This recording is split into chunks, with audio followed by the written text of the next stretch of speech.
ધોરણ 7 સામાજિક વિજ્ઞાન પાઠ 1 રાજપૂત યુગ નવા શાસકો અને રાજ્યો ભાગ 2 આગળના ભાગ 1માં આપણે રાજપૂત યુગના સમયગાળા વિશે, તેના શાસકો વિશે અને રાજપૂતના ગુણો વિશે સમજી ગયા.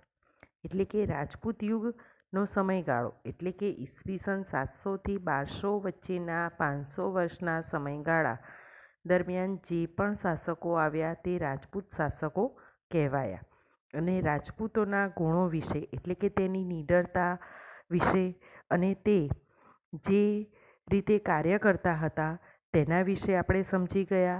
ત્યારબાદ રાજપૂતાણીઓ વિશે પણ આપણે ભાગ 1માં સમજી ગયા.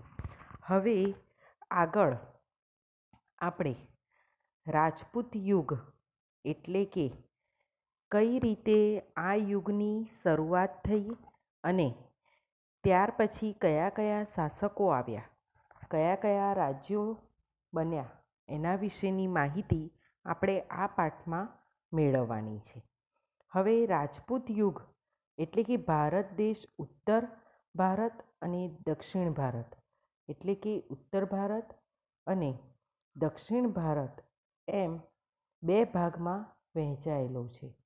અહીંયા તમે જોઈ શકો છો કે ઉત્તર ભારત અને દક્ષિણ ભારત એટલે કે ઉત્તર ભારતમાં અહીંયા રાજા હર્ષવર્ધન. હવે રાજા હર્ષવર્ધન એટલે કે એ એવા રાજા હતા કે તેના વિશે આપણે આગળ પણ ધોરણ 6માં ઘણું બધું જાણી ગયા છે, પણ તો પણ થોડું ઘણું સમજી લઈએ. એટલે કે રાજા હર્ષવર્ધનનો સમયગાળો ઈસવીસન 606થી લઈને 647. રાજા હર્ષવર્ધનના પિતાનું નામ પ્રભાકર વર્ધન હતું. તેમના મોટાભાઈ રાજ્યવર્ધન હતા. રાજા હર્ષવર્ધન એ ખૂબ જ નિખાલસ અને ખૂબ જ એક નિરીક્ષણ કરવાવાળા અને ખૂબ જ પ્રજા કલ્યાણવાળા રાજા થઈ ગયા. એટલે કે તેની કીર્તિઓ આજે પણ ઘણી બધી રીતે જાણીતી છે. ધારો કે તમે જુઓ કે નાલંદા વિદ્યાપીઠ, હવે નાલંદા વિદ્યાપીઠની સ્થાપના રાજા હર્ષવર્ધનના સમયમાં થઈ હતી. તે અત્યારે પણ છે. ત્યાં એ ઉપરાંત રાજા હર્ષવર્ધને જે પણ ધાર્મિક કાર્યો કર્યા તેની પણ આપણે ચર્ચા ધોરણ 6માં જાણી ગયા છે. એટલે કે રાજા હર્ષવર્ધનનું વ્યવસ્થાતંત્ર ખૂબ જ એકદમ જે કહી શકાય કે એકદમ યોગ્ય અને વહીવટી રીતે ન્યાયી અને ફરજ પાલન પ્રકારનું હતું. તે નિયમિત હતા અને તે પોતાની દિનચર્યા અને સત્કાર્યો અલગ અલગ રીતે ભાગમાં વહેંચતા અને તે યોગ્ય સમયે કરતા હતા. હવે રાજા હર્ષવર્ધનના સમયમાં એક બાણભટ્ટ કરીને જે ગુરુ હતા તેમણે અલગ અલગ જે કૃતિઓ રચી હતી, બરોબર, તે તેમની શોભામાં વધારો કરતી હતી. તેની પ્રખ્યાત કૃતિઓ હતી હર્ષચરિત અને કાદંબરી, બરોબર. તે સંસ્કૃત સાહિત્યમાં અજોડ સ્થાન ધરાવે છે. એ જ ઉપરાંત પોતે રાજા હર્ષવર્ધને પણ સાહિત્યકાર હતા અને તેમણે નાગાનંદ, રત્નાવલી અને પ્રિયદર્શિકા એમ 3 નાટકો રચ્યા હતા, બરોબર. તો આમ રાજા હર્ષવર્ધન એ પોતાનું સામ્રાજ્ય ખૂબ જ સારી રીતે વધાર્યું હતું અને તેમણે નાલંદા વિદ્યાપીઠની પણ સ્થાપના કરી હતી અને તેમાં પુસ્તકાલયની પણ રચના કરી હતી. ધર્મગંજ નામના પુસ્તકાલયની તેમણે રચના કરી હતી. ત્યાર પછી તેમણે તે પ્રજા કલ્યાણમાં ખૂબ જ માનતા હતા. તેમણે અલગ અલગ જે પ્રથાઓ જેમ કે પડદા પ્રથા, પછી આંતરજ્ઞાતીય લગ્ન પ્રથા પ્રચલિત ન હતી તે પ્રથાઓ અહીંથી દૂર કરાવી હતી. ત્યાર પછી સતી પ્રથા, બાળ લગ્નો, આ બધી પ્રથાઓ એ સમયે શરૂ થઈ ચૂકી હતી અને એ સમયે આ બધી પ્રથાઓનો એમણે વિરોધ કર્યો હતો, બરોબર. એટલે કે સ્ત્રીઓને પડદામાં રહેવું, એ બહાર રહી શકે નહીં, બરોબર. અને આંતરજ્ઞાતીય લગ્ન એટલે કે અંદર અંદર લગ્નની પ્રથા પણ એમણે કરી હતી, દૂર કરી હતી. આમ અલગ અલગ રીતે તેમણે ઘણા બધા સુધારા કર્યા હતા. તે ઉપરાંત તેમણે પ્રજાનો મુખ્ય વ્યવસાય કૃષિ અને પશુપાલન હતો અને એ સમયે તેમણે જમીન મહેસૂલ એટલે કે ઉપજનો છઠ્ઠો ભાગ એ સમયે રાજ્યમાં જમા કરાવવાનો હતો.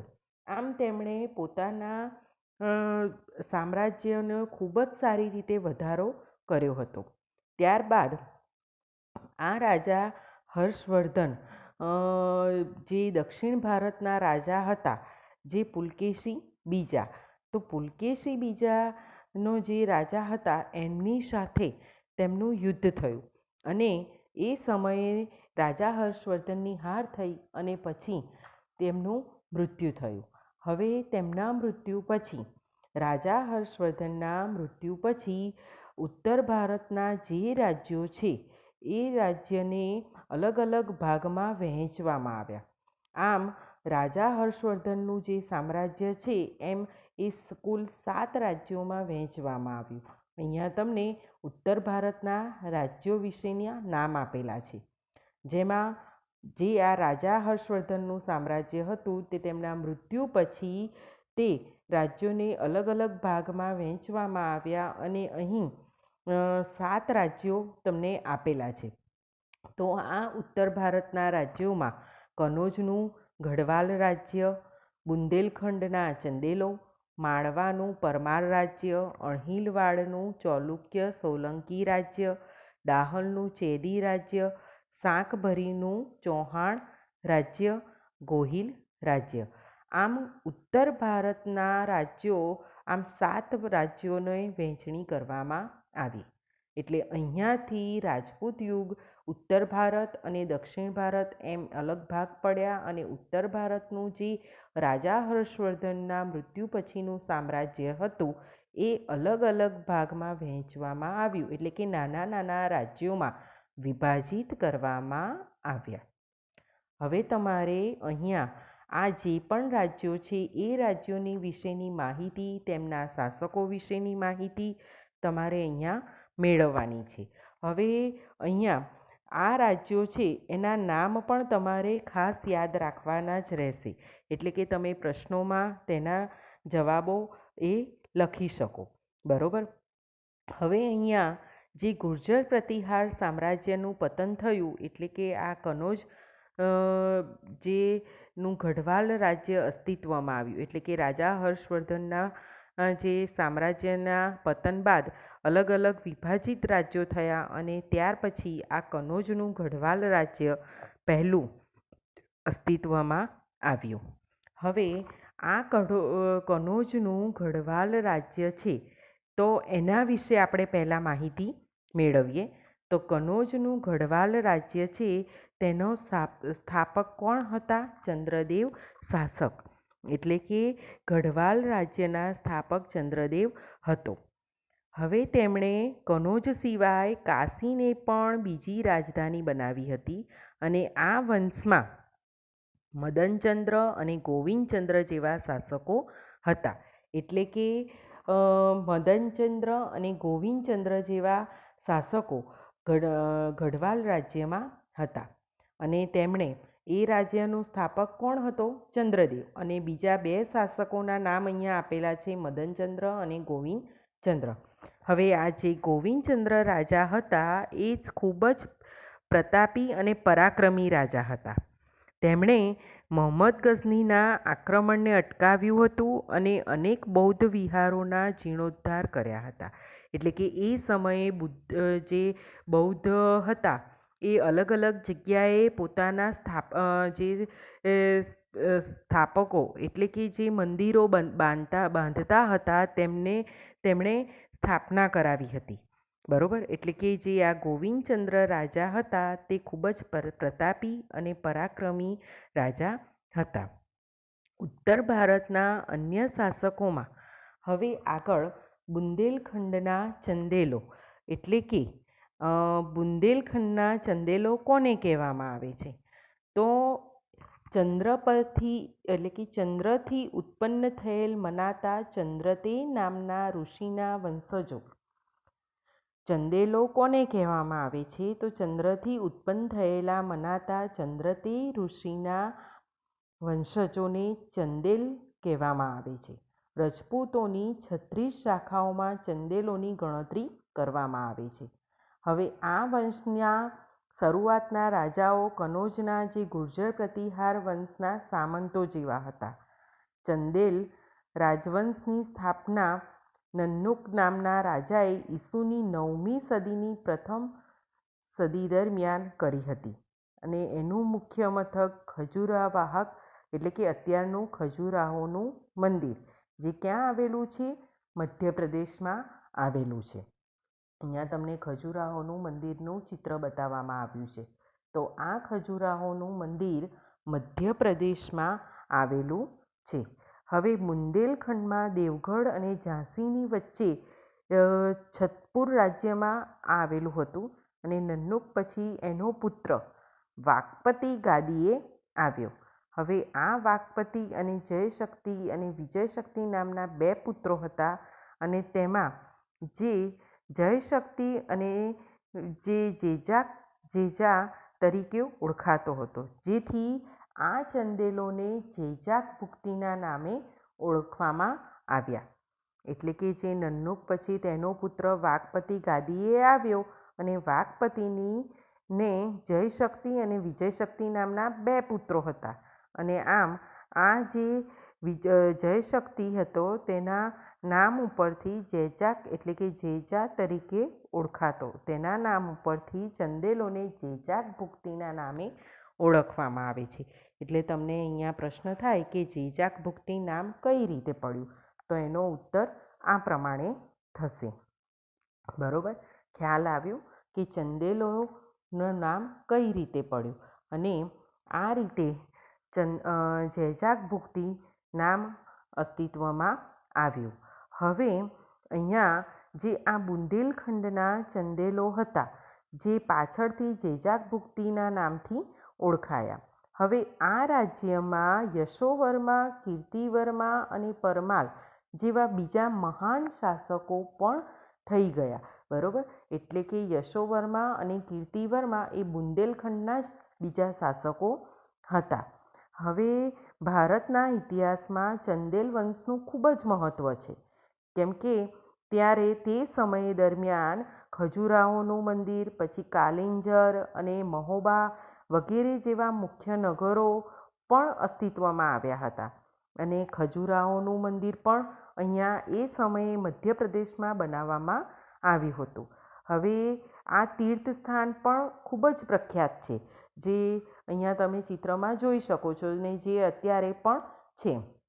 હવે એ સમયે ચંદેલોએ બુંદેલખંડમાં ઘણા બધા ધાર્મિક મકાનો પણ બંધાવ્યા હતા અને ખૂબ જ જળાશયો બંધાવી અને આ જે બુંદેલખંડને સુશોભિત કર્યું હતું, જેથી બુંદેલખંડ એ ખૂબ જ આકર્ષક પણ લાગતું હતું અને તે સમયગાળો યાદગાર રહેતો હતો. એટલે કે તેનું ખૂબ જ ચંદેલોનું મહત્ત્વ એ સમયે એને કારણે હતું કે એ લોકોએ ધાર્મિક સ્થાનો એટલે કે મકાનો પણ બંધાવ્યા અને જળાશયો પણ બંધાવ્યા હતા.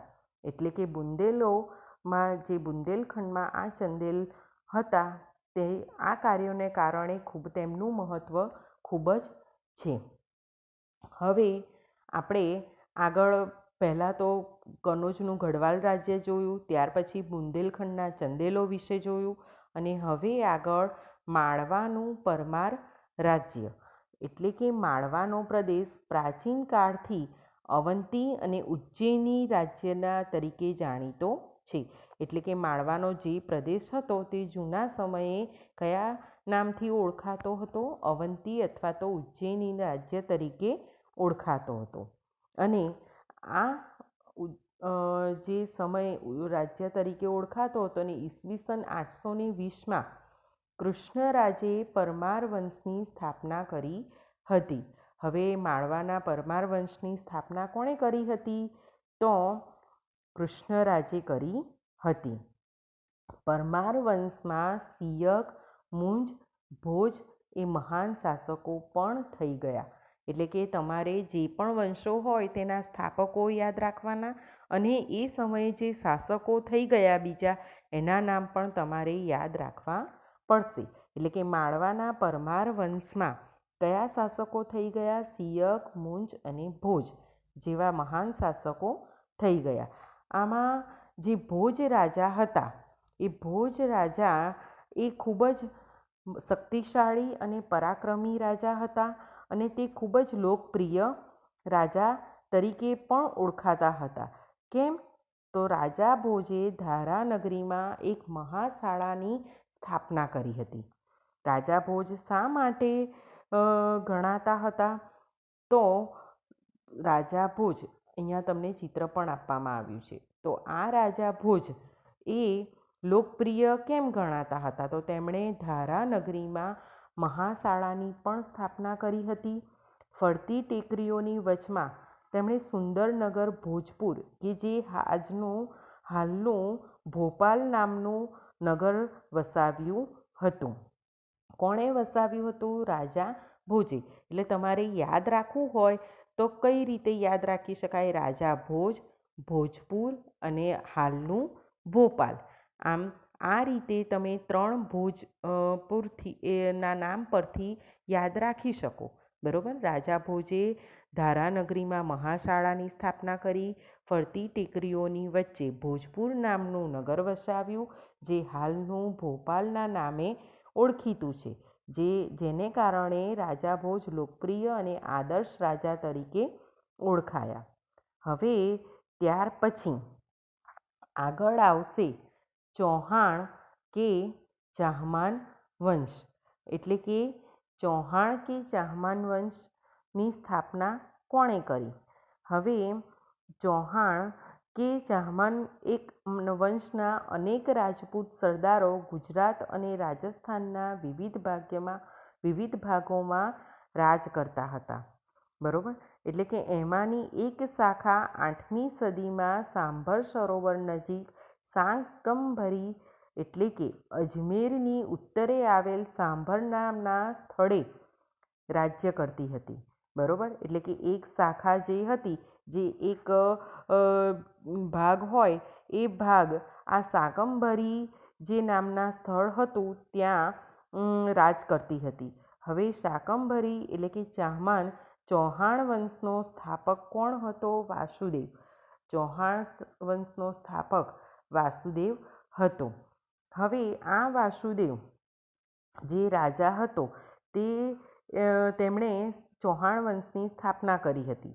12મી સદીના આરંભમાં અજયરાજ શાકંભરીની ગાદી ઉપર બેઠો હતો, અને તેણે અજયમેરુ નામના નગરની સ્થાપના કરી હતી, અને જે પાછળથી અજમેરના નામે ઓળખાયું.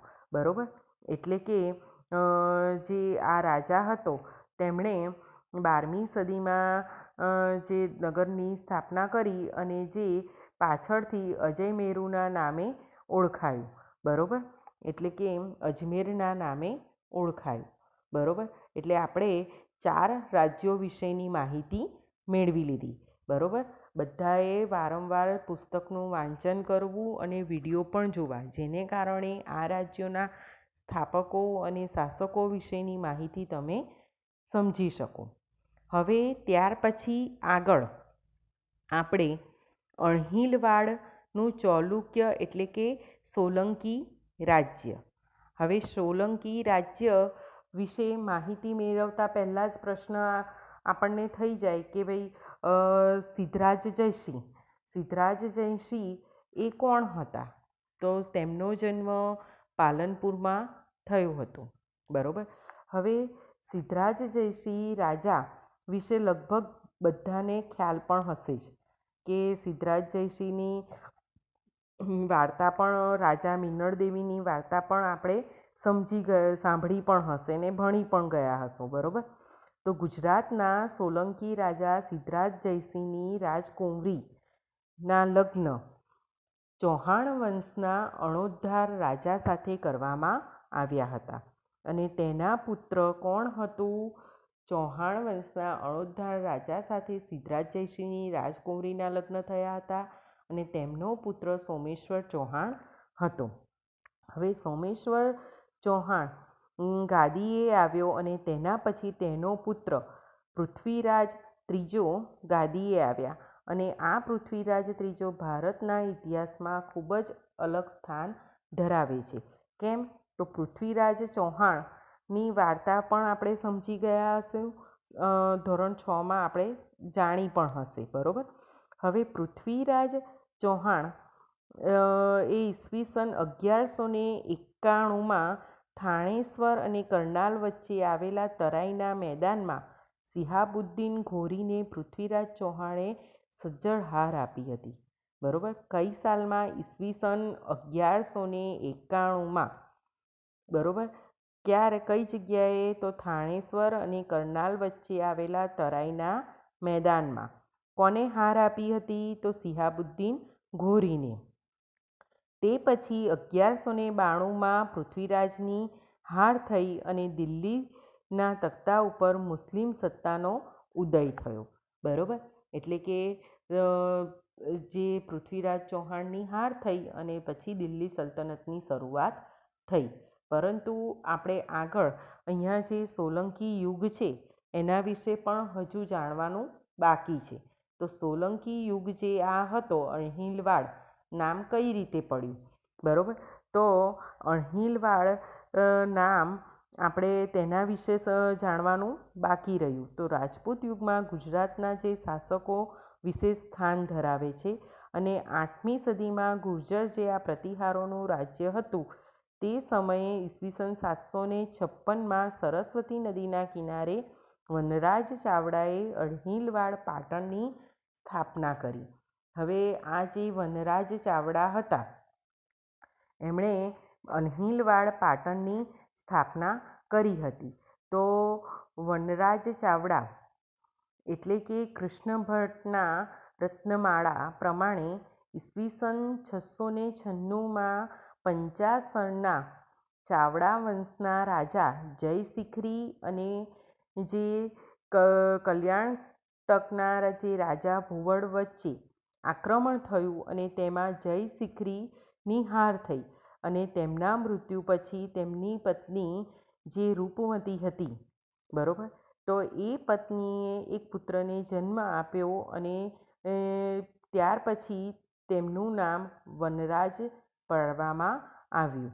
એટલે કે રાણીએ વનરાજ ચાવડાને જન્મ આપ્યો. હવે જે આ વનરાજ ચાવડા હતા તેમણે કઈ રીતે અણહિલવાડ વસાવ્યું? તો તેને જૈન મુનિઓ દ્વારા પણ શિક્ષણ આપવામાં આવ્યું અને તેણે ભીલ આદિવાસીઓની સેના ઊભી કરી અને તેના મિત્ર અણહિલની મદદથી તેણે પોતાના પિતાનું રાજ્ય પાછું મેળવ્યું અને ઈસવીસન 746માં અણહિલવાડ પાટણની શહેરની સ્થાપના કરી. અણહિલના સન્માનમાં તેણે શહેરનું નામ તેના પરથી પાડવામાં આવ્યું. એટલે કે અણહિલવાડ પાટણ એટલે કે મિત્રના નામ ઉપરથી અણહિલવાડ પાટણ નામ પાડવામાં આવ્યું અને તેને રાજ્યની રાજધાની બનાવી. હવે તે સમયમાં અણહિલવાડ પાટણ ભારતનું સૌથી સમૃદ્ધ શહેર ગણવામાં આવતું હતું. હવે એ સમયે તેનો પોતાનો એક બીજો સેનાપતિ હતો. તે ચાંપાના સન્માનમાં એ સેનાપતિનું નામ શું હતું? ચાંપાના. તો ચાંપાના સન્માનમાં તેમણે ચાંપાનેર શહેરની પણ સ્થાપના કરી હતી. કોણે કરી હતી? વનરાજ ચાવડાએ. બરાબર. આમ આ તમારી જાણકારી માટે છે કે વનરાજ ચાવડાએ પોતાના મિત્રના નામ ઉપરથી અણહિલવાડ પાટણનું નામ કઈ રીતે પાડ્યું અને બીજું કયું શહેર? તો વનરાજ ચાવડાએ પોતાના સેનાપતિ ચાંપાના સન્માનમાં ચાંપાનેર શહેરની સ્થાપના કરી.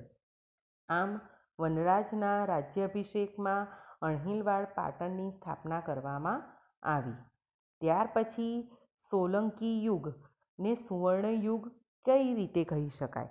એટલે કે સોલંકી કાળને સુવર્ણકાળ કેમ કહેવામાં આવે છે? તો એટલે કે એ સમયે કહી શકાય કે વઢવાણ, દીવ, ઓખામંડળ, પાટગઢ બરોબર, ભદ્રાવતી એટલે કે જે કચ્છ વગેરેનો જે સમાવેશ થાય છે. આ બધા જ જે જગ્યાઓ છે ત્યાં સોલંકીના શાસનકાળ દરમિયાન રાજપૂત શાસન અસ્તિત્વમાં આવ્યું હતું. અને આ વંશમાં મૂળરાજ, ભીમદેવ, એટલે કે અહીંયા તમને નામ આપેલા છે કે સોલંકી યુગના શાસકો, તો મૂળરાજ, ભીમદેવ, સિદ્ધરાજ જયસિંહ, કુમારપાળ, અજયપાળ અને મૂળરાજ બીજો, આ સોલંકી યુગના શાસકોના નામ છે. આ સોલંકીઓના શાસનમાં ગુજરાતમાં આર્થિક અને સાંસ્કૃતિક દ્રષ્ટિએ ખૂબ જ જે સમૃદ્ધ બન્યું, એટલે કે તેને સુવર્ણયુગ એ માટે કહેવામાં આવે છે. જૂનાગઢના શાસક રાખેગારની જે દીકરી હતી ઉદયમતીના લગ્ન ભીમદેવ સોલંકી સાથે થયા હતા અને રાણી ઉદયમતીએ પાટણમાં વિશ્વ પ્રસિદ્ધ વાવ બનાવી હતી, જે આજે રાણીની વાવ તરીકે ઓળખાય છે. બરોબર, એટલે કે સુવર્ણયુગ કહેવામાં આવે છે કારણ કે સાંસ્કૃતિક, આર્થિક રીતે અને આ બધી જગ્યાઓ બનવાને કારણે તેને સોલંકીઓના સુવર્ણયુગ તરીકે ઓળખવામાં આવે છે. હવે વિશ્વ પ્રસિદ્ધ વાવ કોણે બનાવી હતી? રાણી ઉદયમતીએ. બરોબર, હવે ત્યાર પછી રાણીની વાવને યુનેસ્કોમાં વર્લ્ડ હેરિટેજ સાઇટનો દરજ્જો પણ આપેલ છે. હવે ત્યાર પછી સોલંકીઓના યુગમાં સિદ્ધરાજ જયસિંહ રાજા હતા. આ રાજાના માતા એટલે કે મિનળ દેવી, બરોબર, જે આદર્શ રાજમાતા તરીકે પણ ઓળખાય છે. હવે તેમણે પ્રજાને ન્યાય આપવા માટે અનેક કામ કર્યા હતા, જેમ કે સોમનાથનો યાત્રાળુ વેરો બંધ કરવામાં આવ્યો, ધોળકામાં મલાવ તળાવ અને ના બાંધકામમાં તેમનો જ નિર્ણય હતો. સિદ્ધરાજ જયસિંહે તેમની આ માતાને ના નામ ઉપરથી જે મલાવ તળાવ બનાવવામાં આવ્યું હતું. હવે તેની પણ એક વાર્તા તમને કદાચ યાદ હશે કે રાજમાતા જે મિનળ દેવી હતા, જે આ જે તળાવનું બાંધકામ થતું હતું, તો એ તળાવના બાંધકામ વખતે એ સમયે એ તળાવજીનું જે બાંધકામ હતું તે આ એક માજીની ઝૂંપડી હતી. તો એ માજીની ઝૂંપડી ના હટે તો જે આ તળાવનો આકાર છે એ ગોળ બનાવવામાં આવવાનો હતો, પણ આ ઝૂંપડી ન હટે તો તેનો આકાર ગોળ બનતો ન હતો. પરંતુ તે આ માજીની પોતાના ઘર પ્રત્યેની લાગણીને ધ્યાનમાં રાખી અને તેમને ન્યાય આપવા માટે તેમણે પોતાના જે આ તળાવનું બાંધકામનો આકાર તેમને એ જે ગોળ આપવાનો હતો એમનો એમ રાખી, એટલે કે ઝૂંપડી જે હતી તે એમની એમ રાખી અને પછી આકાર આપ્યો હતો. એટલે કે તેમને ન્યાયી તરીકે પણ ઓળખવામાં આવે છે. હવે સિદ્ધરાજ જયસિંહે કલિકાલ સર્વજ્ઞ એટલે કે હેમચંદ્રાચાર્યજી જે ગુરુ હતા કે જેમને દરેક વેદોનું પૂરું જ્ઞાન હતું, તેવા ગુરુએના સમયમાં તેમણે સિદ્ધહેમ શબ્દાનુશાસન નામના સમૃદ્ધ ગ્રંથની રચના કરાવી હતી. અને આ ગ્રંથની નગરમાં હાથી ઉપર શોભાયાત્રા કાઢી હતી. અને ત્યારે પાટણના રાજા આમ પ્રજાની સાથે ચાલ્યા હતા, એટલે કે સિદ્ધરાજ જયસિંહ પોતે અહીં ચાલ્યા હતા. ત્યાર પછી કુમારપાળ આવે છે. તો કુમારપાળ પણ પ્રજા કલ્યાણકારી શાસક હતો. અહીંયા આપણે ભીમદેવ પછી સિદ્ધરાજ જયસિંહ વિશે જોઈ ગયા. હવે કુમારપાળ, તો કુમારપાળ જે રાજા હતો એ પણ પ્રજા કલ્યાણકારી શાસક હતો. તેમણે આચાર્ય હેમચંદ્રાચાર્યના ઉપર ઘણો પ્રભાવ હતો અને તેમની પ્રેરણાથી રાજા કુમારપાળે રાજ્યમાં જુગારની રમત, પશુવધ ઉપર પ્રતિબંધ અને અહિંસાના પાલન માટે કડક આજ્ઞાઓ કરી હતી. એટલે કે પશુવધ ન કરાવવો, પછી અહિંસાનું પાલન કરવું, બરોબર, આ નિર્ણયો કર્યા હતા. કુમારપાળ ચરિત્ર ગ્રંથ લખીને હેમચંદ્રાચાર્યજીએ પણ આ રાજાની પ્રતિષ્ઠામાં વધારો કર્યો હતો. એટલે કે કુમારપાળ ચરિત્ર ગ્રંથ હેમચંદ્રાચાર્યએ લખ્યો હતો. આમ કુમારપાળ બાદ અજયપાળ પાટણની ગાદીએ આવ્યા અને લગભગ 4 વર્ષના શાસન બાદ તેમનું અવસાન થયું. એટલે કે કુમારપાળ પછી અજયપાળ ગાદીએ આવ્યા અને 4 વર્ષ બાદ તેમનું અવસાન થયું અને તેમનો પુત્ર મૂળરાજ બીજો ગાદીએ આવ્યા અને મૂળરાજ બીજા ગાદીએ આવ્યા પછી ઈસવીસન 1178ની આસપાસ શિહાબુદ્દીન ઘોરીએ ગુજરાત પર આક્રમણ કરી અને નાની ઉંમરે મૂળરાજ બીજાએ તેનો સામનો કર્યો અને તેમને હરાવ્યો હતો. અને આમ આ લડાઈમાં નાડોલના ચાહમાન રાજા કેલ્હણે અને તેના ભાઈ કીર્તિપાલે તેને મદદ કરી હતી.